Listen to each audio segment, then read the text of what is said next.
animaux. Le Seigneur Dieu modela du sol toute bête des champs et tout oiseau du ciel qu'il amena à l'homme pour voir comment il les désignerait dans le livre de Genèse. C'est une petite phrase de rien du tout dans le second récit de la création. Dieu amène les animaux à l'être humain pour voir comment il les désignerait.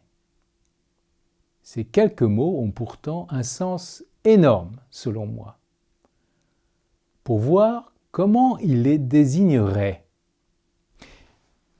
Cela veut dire que Dieu veut associer l'être humain à son œuvre de création. Il lui confie la mission de désigner les animaux, plutôt que de le faire lui-même.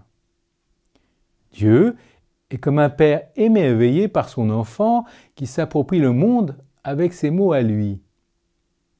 L'être humain est cette créature curieuse de tout, désireuse d'aller au-devant des choses et même au-delà. De Dieu, il a reçu la capacité de poser librement des actes. Avec cette liberté, il peut créer du nouveau, une culture qui habille le monde de mots, de chants, de contes. C'est peut-être par cette liberté créative que l'être humain ressemble à Dieu, comme le dit le premier récit de la création.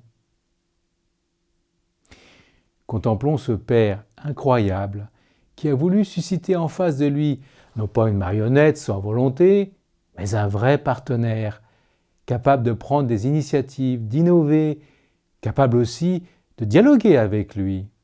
Ce partenaire, c'est nous. Quelle merveille de coopérer à l'œuvre de Dieu, d'exercer notre liberté pour créer du beau, du bon, du sens. Cette responsabilité, c'est à nous seuls qu'elle échoit parmi tous les êtres vivants. Et elle est particulièrement urgente dans la situation actuelle. Père, béni sois-tu de nous faire la grâce de collaborer à ton œuvre de création.